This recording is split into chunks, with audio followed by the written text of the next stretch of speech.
Hey guys, Future Bowie here. I just wanted to give a quick service announcement. The audio in this video is kind of all over the place. This video is acting as a sort of test for me in terms of recording setups.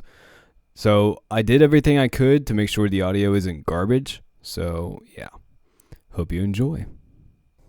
Hello there. Welcome back. It seems that he has decided he no longer wants to follow his own rules. So I see no reason for me to adhere to them myself. At least to a point. I will remain fair for a time. But I can tell you this. He is very protective of his name. Unfortunately, I cannot tell it to you. You will have to find it. The best place to look will be where he came from, which I'm sure you will find out in due time. But for now, I believe we have a story to read, don't we?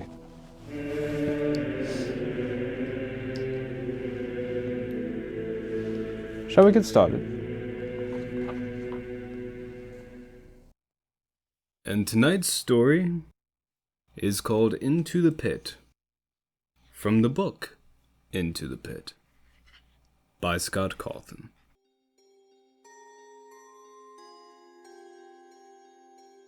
The dead possum's still there. Oswald was looking out the passenger window at the gray, furry corpse on the side of the road. Somehow it looked even deader than it had yesterday. Last night's rain hadn't helped. Nothing looks deader than a dead possum, Oswald's dad said. Except this town, Oswald mumbled, looking at the boarded up storefronts and the display windows, which were displaying nothing but dust. What's that? Dad said. He was already wearing the stupid red vest they put him in when he worked the deli counter at the snack space. Oswald wished he'd wait to put it on until after he dropped him at school. This town, Oswald said louder this time.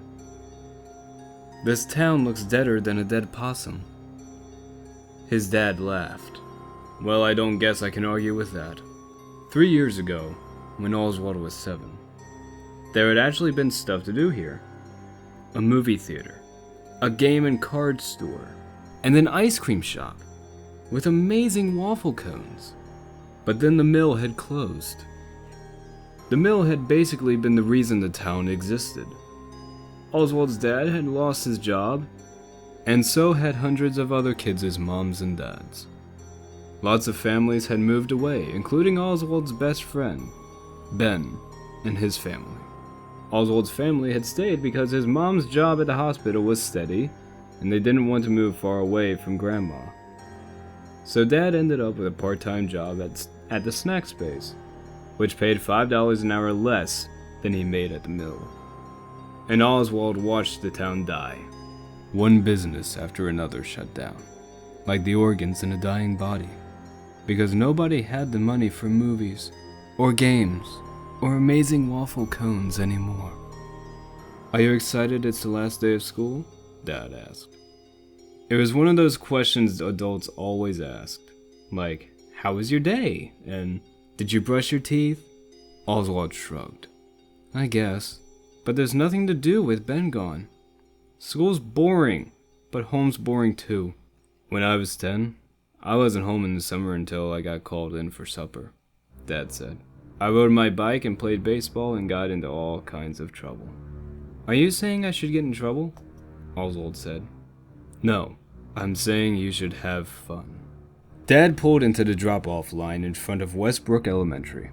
Have fun. He made it sound so easy. Oswald walked through the school's double doors and ran smack into Dylan Cooper, the last person he wanted to see. Oswald was apparently the first person Dylan wanted to see, though, because his mouth spread in a wide grin. Dylan was the tallest kid in 5th grade, and clearly enjoyed looming over his victims. Well, if it isn't Oswald the Ocelot, he said, his grin spreading impossibly wider. That one never gets old, does it? Oswald walked past Dylan, and was relieved when his tormentor chose not to follow him. When Oswald and his 5th grade classmates were preschoolers, there was a cartoon on one of the little kids' channels about a big pink ocelot named Oswald. As a result, Dylan and his friends had started calling him Oswald the Ocelot on the first day of kindergarten, and had never stopped. Dylan was the kind of kid who'd pick on anything that made you different. If it hadn't been Oswald's name, it would have been his freckles or his cowlick. The name calling had gotten much worse this year in US history, when they learned that a man who shot John F. Kennedy was named Lee Harvey Oswald. Oswald would rather be an ocelot than an assassin. Since it was the last day of school, there was no attempt at doing any kind of real work. Mrs. Measham had announced the day before that students were allowed to bring their electronics as long as they took responsibility for anything getting lost or broken. This announcement meant that no effort would be made toward any educational activities of any kind. Oswald didn't have any modern electronics. True, there was one laptop at home, but the whole family shared it, and he wasn't allowed to bring it to school. He had a phone, but it was the saddest, most out-of-date model imaginable. And he didn't want to take it out of his pocket, because he knew any kid who saw it would make fun of how pathetic it was. So while other kids played games on their tablets or handheld consoles, Oswald sat. After just sitting became intolerable, he took out a notebook and pencil and started to draw. He wasn't the best artist in the world, but he could draw well enough that his images were identifiable, and there was a certain cartoony quality about his drawings that he liked. The best thing about drawing, though, was that he could get lost in it. It was like he fell into the paper and became part of the scene he was creating. It was a welcome escape. He didn't know why, but lately he had been drawing mechanical animals, bears, bunnies, birds. He imagined them being human-size and moving with the jerkiness of robots in an old science fiction movie. They were furry on the outside, but the fur covered a hard metal skeleton filled with gears and circuits. Sometimes he drew the animals' exposed metal skeletons, or stretched them with the fur peeled back to show some of the mechanical workings underneath. It was a creepy effect, like seeing a person's skull peeking out from beneath the skin. Oswald was so immersed in his drawings that he was startled when Mrs. Meacham turned off the lights to show a movie. Movies always seemed like a teacher's final act of desperation on the day before break. A way to keep the kids quiet and relatively still for an hour and a half before setting them loose for the summer. The movie Mrs. Meacham chose was, in Oswald's opinion, too babyish for a room full of 5th graders.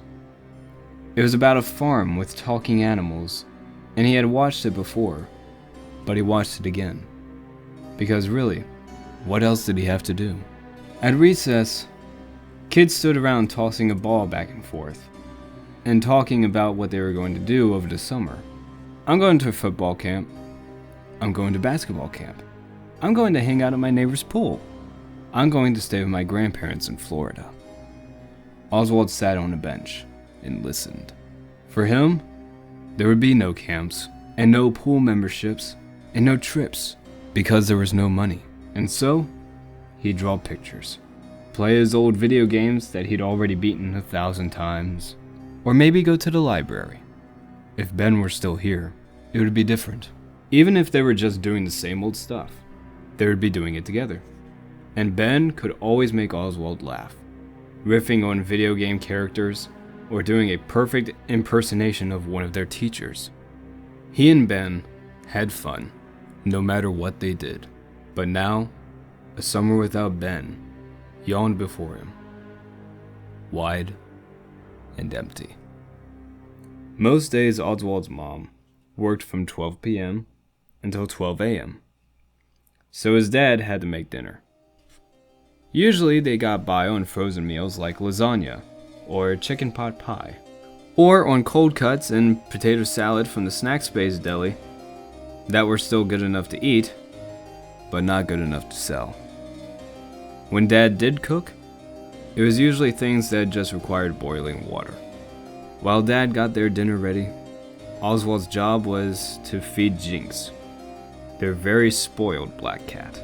Oswald often thought that he used about the same amount of cooking skill in opening Jinx's can of stinky cat food as his dad used in his dinner preparations. Tonight, Oswald and Dad were sitting down to plates of blue box mac and cheese and some canned corn his dad had zapped in the microwave. It was a very yellow meal. You know, I was thinking, Dad said, squirting ketchup onto his macaroni and cheese. Why did he do that? Oswald wondered. I know you're old enough to stay home by yourself, son. But I don't like the idea of you staying by yourself the whole day while your mom and I are at work. I was thinking you could ride in town with me in the mornings and I could drop you off at the library. You could read, surf the net. Oswald couldn't let this one slide. How out of date could his dad be? Nobody says surf the net anymore, Dad. They do now, because I just said it. Dad forked up some macaroni. Anyway, I thought you could hang out in the library in the mornings. When you get hungry, you could head over to Jeff's Pizza for a slice and a soda, and I could pick you up from there once my shift's over at 3. Oswald considered for a moment. Jeff's Pizza was kind of weird. It wasn't dirty, exactly, but it was run down. The vinyl on the booth's seats had been repaired with duct tape, and the plastic letters had fallen off the menu board above the counter. So the listed toppings included pepperoni and hamburger. It was clear that Jeff's Pizza used to be something bigger and better than it was now. There were tons of unused floor space, and lots of unused electrical outlets along the base of the walls. Also on the far wall was a small stage. Even though there were no performances there, not even so much as karaoke night. It was a strange place, sad, and not what it had once been, like the rest of the town. That being said, the pizza was decent. And more important, it was the only pizza in town, if you didn't count the kind from the frozen food department at the snack space. The few good restaurants in town, including Gino's Pizza and Marco's Pizza, which unlike Jeff's, had real pizza maker names, had closed their doors not long after the mill had. So, you'll give me money for pizza? Oswald asked. Since Dad's job loss, Oswald's allowance had dwindled to practically nothing. Dad smiled, a kind of sad smile, it seemed to Oswald. Son, we're bad off. But we're not so bad off that I can't spot you $3.50 for a slice and soda. Okay, Oswald said. It was hard to say no to a warm, gooey cheese slice. Since it wasn't a school night, and wouldn't be again for quite some time, Oswald stayed up after Dad went to bed and watched an old Japanese monster movie, with Jinx curled up, purring on his lap. Oswald had seen a lot of B-grade Japanese horror films, but this one, Zendrelex versus Mecha Zendrelex, was new to him. As always, Zendrelex just looked like a giant dragon thing. But Mecha Zendrelex reminded him of the mechanical animals he drew when he stripped them of their fur. He laughed at the movie's special effects. The train Zendrelex destroyed was clearly a toy, and at how the actors' lip movements didn't match the dubbed in English. Somehow, though, he always found himself rooting for Zendrelex. Even though he was just a guy in a rubber suit, somehow he managed to have a lot of personality. In bed, he tried to count his blessings. He didn't have Ben, but he had monster movies in the library and lunchtime pizza slices. It was better than nothing, but it still wasn't going to be enough to keep him going all summer. Please, he wished. His eyes closed tight.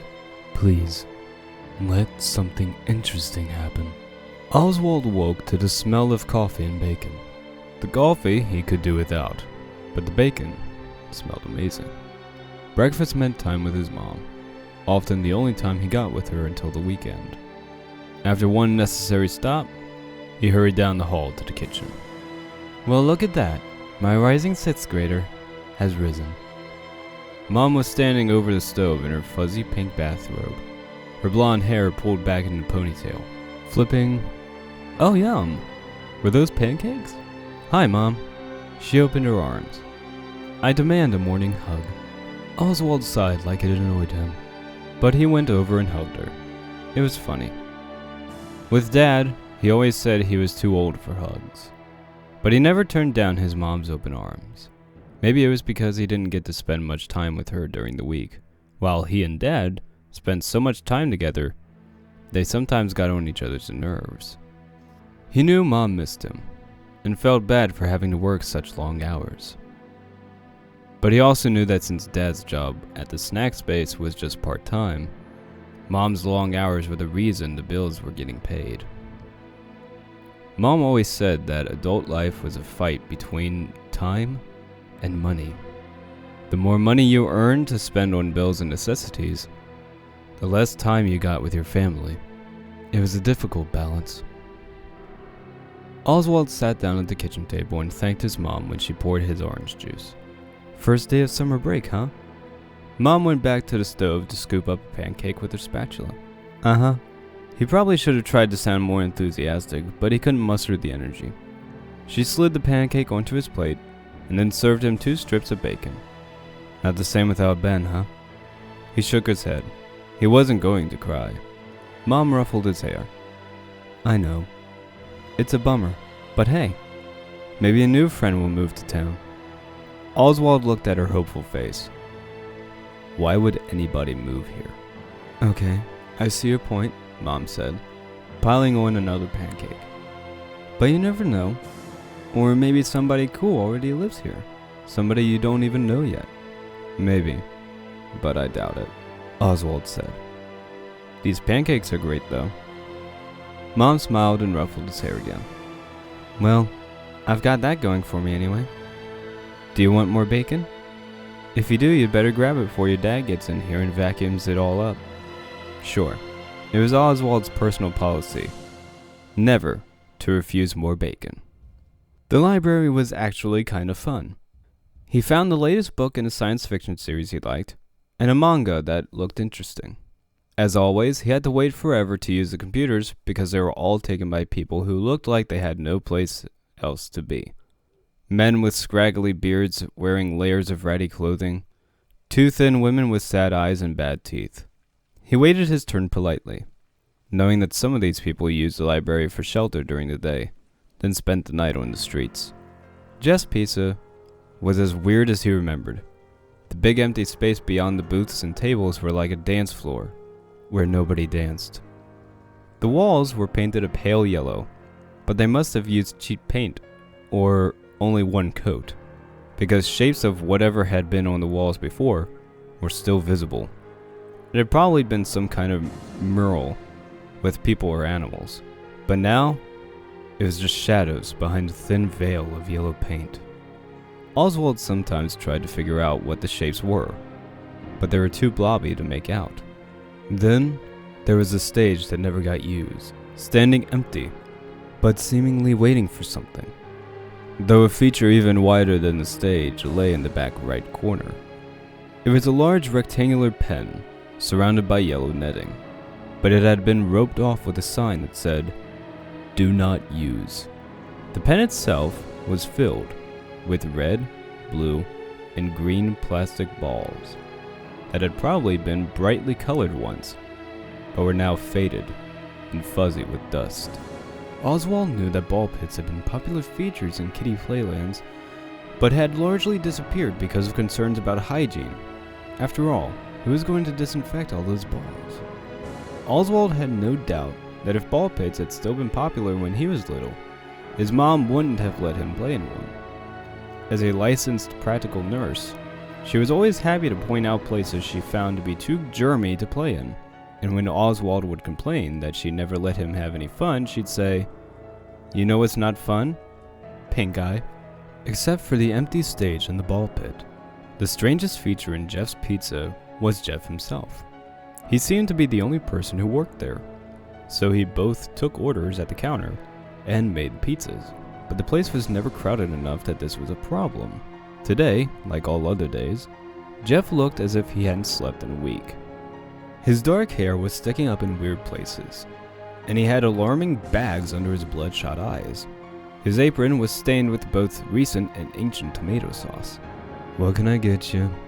he asked Oswald, sounding bored. "A cheese slice and an orange soda, please," Oswald said. Jeff stared off into the distance, as though he had to think about whether the request was a reasonable one or not. Finally, he said, "Okay, $3.50. One thing you could say about Jeff's pizza slices: they were huge. Jeff served them on flimsy white paper plates that were soon stained with grease, and the corners of the triangles always overlapped the plate's rims. Oswald settled into a booth with his slice and soda. The first bite, the tip of the triangle, was always the best. Somehow the proportions of all the flavors in that bite were perfect.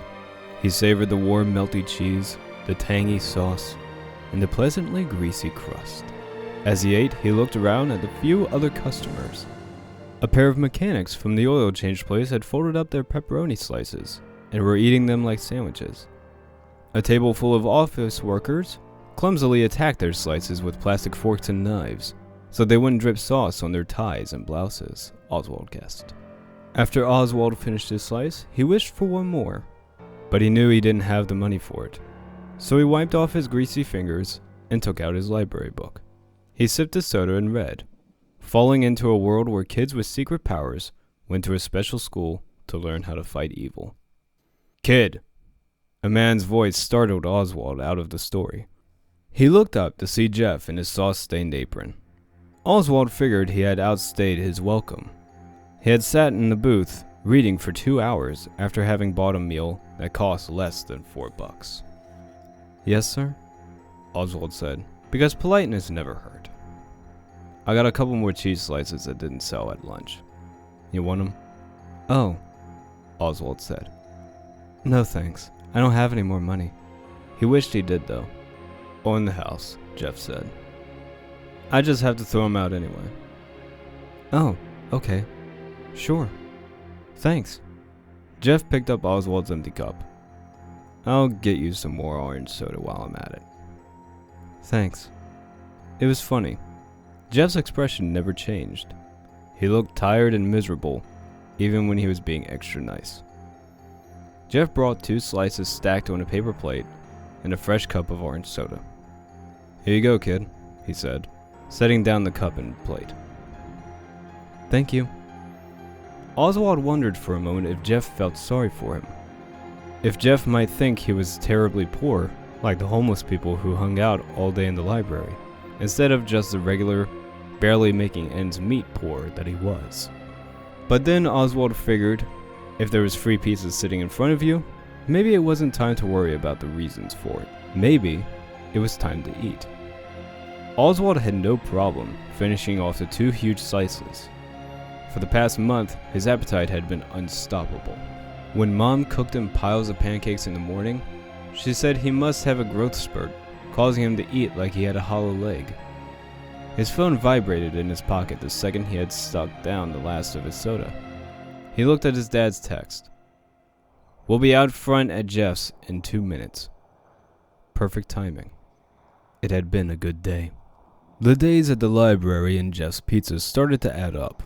The first couple of weeks had been great, but now the library didn't have the next book in the series he was reading, and he had grown bored with his online fantasy game, which, while advertised as free, now wouldn't let him advance any further without paying money. He had gotten tired of not having anybody his age to hang out with. He hadn't gotten tired of pizza yet, but he was starting to imagine that he might in the future. Tonight was family fun night, a 1-night-a-week event that varied depending on Mom's work schedule. Back when the mill was still open, family fun night meant dinner in a restaurant, pizza or Chinese or Mexican. After their meal, they'd do some fun activity together. They'd go to the movies if something kid-friendly was playing, but if not, they'd go to the bowling alley, or to the roller rink, where Mom and Dad used to go on dates when they were in high school. Mom and Dad were great skaters, and Oswald was terrible, but they'd skate on either side of him, holding his hands and keeping him up. They'd usually top off their evening with a waffle cone at the ice cream place downtown. Oswald and Mom would make fun of Dad because no matter what ice cream flavors were available, he always got vanilla. Since the mill closed down though, Family Fun Night had turned into an at-home affair. Mom would make something for dinner that was easy but festive, like tacos from a mix, or hot dogs. They'd eat and then play board games, or watch a movie they'd rent from Redbox. It was still fun, of course, but sometimes Oswald wished aloud for the old days of seeing new movies at the theater and having waffle cones after. And Dad had reminded him that the important thing was that they all got to spend time together. Sometimes when the weather was nice, they'd have a family fun night. They'd pack a picnic of cold cuts and salad courtesy of the snack space and head over to the state park. They'd eat their dinner at a wooden table and watch the squirrels and birds and raccoons. Afterwards, they'd go for a walk on one of the hiking trails. These outings were always a nice change, but Oswald was also aware of why these were the only family fun nights that ever got them out of the house. Picnics were free. Tonight they were staying in. Mom had made spaghetti and garlic bread. They had played a game of Clue, which Mom won, as she usually did. And now, they were piled up on the couch together in their pajamas with a huge bowl of popcorn between them, watching a remake of an old science fiction movie. Once the movie was over, Dad said, "Well, that was pretty good, but not as good as the real version." "What do you mean, the real version?" Oswald said. "That was a real version." "Not really," Dad said. "I mean, it was set in the same universe as the real version, but it was kind of a cheap knockoff of the one that came out when I was a kid." Dad always had to be so opinionated. He could never just watch something and enjoy it. "So the best movies are always the ones that you watched when you were a kid?" Oswald said. "Not always, but in this case, yes." Dad was settling in, Oswald could tell, for one of his favorite things, a good argument. "But the special effects in the original version stink," Oswald said. "All those puppets and rubber masks." "I'll take a puppet or model over CGI any day," Dad said, leaning back on the couch and propping his feet on the coffee table. "That stuff is so slick and fake. It's got no warmth, no texture, and besides, you like those old Zendrelex movies, and the special effects in those are terrible." "Yeah, but I just watched those to make fun of them," Oswald said, even though he really did think Zendrelex was pretty cool. Mom came in from the kitchen with bowls of ice cream. Not as good as the waffle cone place, but nothing to turn your nose up at either. "Okay, if you guys don't cut out the nerd argument, I'm going to pick the next movie we watch. And it's going to be a romantic comedy." Oswald and his dad shut up immediately. "That's about what I thought," Mom said, passing around the bowls of ice cream. As Oswald was laying in bed, sketching his mechanical animals, his phone vibrated on his nightstand. There was only one person other than his parents who ever texted him. "Hey," Ben had typed on his screen. "Hey back," Oswald typed. "How's your summer?" "Awesome. At Myrtle Beach for vacation. It's so cool. Arcades and mini-golf everywhere." "Jealous," Oswald typed. And he meant it. A beach with arcades and mini-golf really did sound awesome. "Wish you were here," Ben typed. "Me too. How's your summer?" "Okay," Oswald texted. He was briefly tempted to make his summer sound cooler than it was, but he could never lie to Ben. "Been going to the library a lot, lunch at Jeff's Pizza. That's all?" It did sound pathetic compared with a family trip to the beach. He texted. "Pretty much, yeah." "I'm sorry," Ben texted. And then, "That pizza place is creepy." They chatted a long while longer, and although Oswald was happy to hear from Ben, he was also sad that his friend was so far away and having such a good time without him. Monday morning, and Oswald was in a bad mood. Even his mom's pancakes didn't help. In the car, Dad turned up the radio too loud. It was some stupid song about a tractor. Oswald reached for the knob and turned it down. "Hey dude, driver picks the music, you know that," Dad said. He turned the awful song back up even louder. "It's bad music," Oswald said. "I'm trying to save you from yourself." "Well, I don't like those video game songs you listen to," Dad said. "But I don't just barge into your room and turn them off." "Yeah," Oswald said. "But I don't force you to listen to them either." Dad turned the radio down. "What's with the attitude, son? Whatever's bothering you is not just that I like country music." Oswald didn't feel like talking, but clearly he was being forced to. And once he opened his mouth, he was surprised to feel complaints erupting from him like lava from a volcano. "I'm tired of every day being exactly the same. Ben texted me yesterday. He's at Myrtle Beach having an awesome time. He wanted to know what I was doing, and I told him I was going to the library and just pizza every day. And you know what he texted back? 'I'm sorry, and that pizza place is creepy.'" Dad sighed. "I'm sorry we can't go on vacation and have an awesome time, Oz. Things are hard right now, where money's concerned. I'm sorry it affects you. You're a kid. You shouldn't have to worry about money. I'm hoping they'll move me to full-time at the store in the fall. That'll help a lot. And if I get promoted to deli manager, it'll be another $1.50 an hour." Oswald knew he shouldn't say what he was about to say, but here he went anyway. Ben's dad got a job that pays even better than his old job at the mill. Dad tightened his grip on the steering wheel. "Yeah, well," and Ben's dad had to move 500 miles away to get that job. His voice sounded tight as his grip on the wheel, and Oswald could tell his jaw was clenched. "Your mom and I talked a lot about it, and we decided not to move, especially with your grandma living here and needing help sometimes. This is our home, kiddo, and things aren't perfect, but we just have to make the best of them." Oswald felt himself crossing the line from grumbling into grounding territory. But why did some people get the best of everything, and others had to settle for free library visits and cheap pizza? "So every day you toss me out on the street like garbage? If this is the best of things, I'd hate to see the worst." "Now, son, don't you think that's a little dramatic?" Oswald didn't stick around to hear the rest of his dad's criticism. He got out of the car and slammed the door. His dad sped away, probably glad to get rid of him. Just as he predicted, the library still didn't have the book he wanted.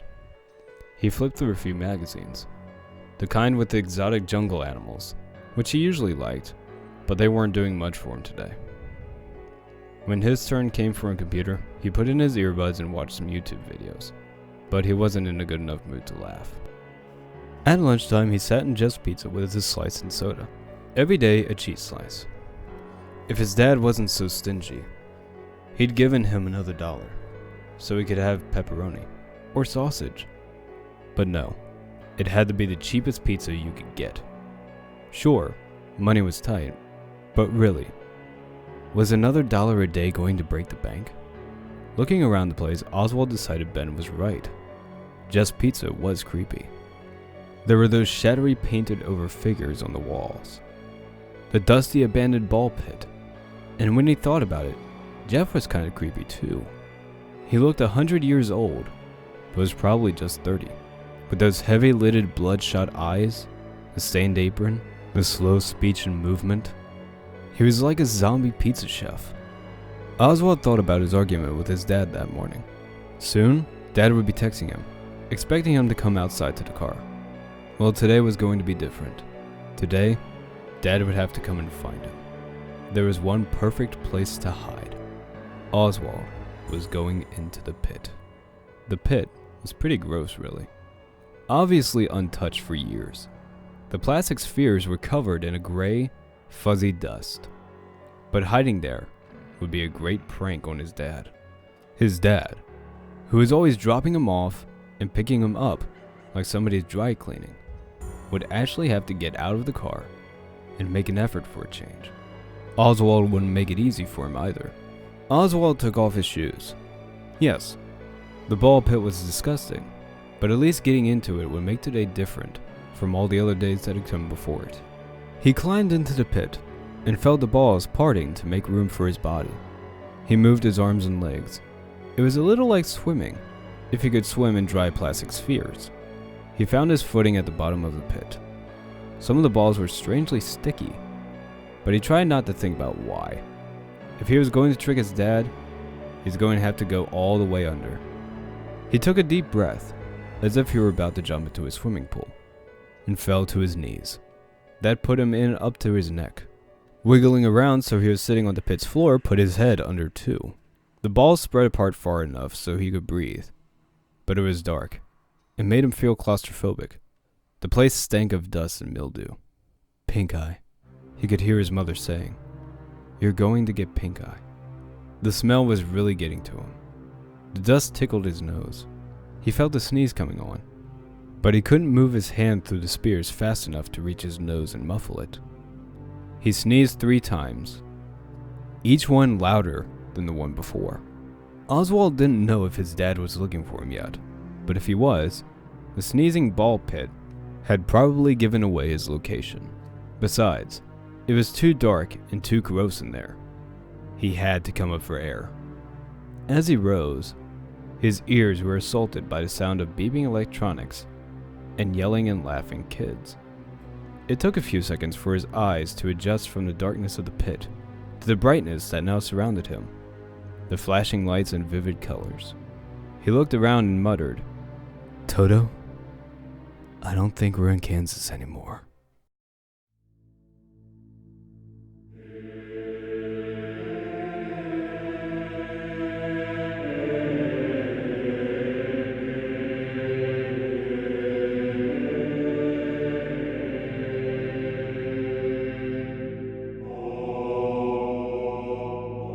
The library is a sacred area, only fully accessible to me. The only time someone else is allowed into my library is when I invite them.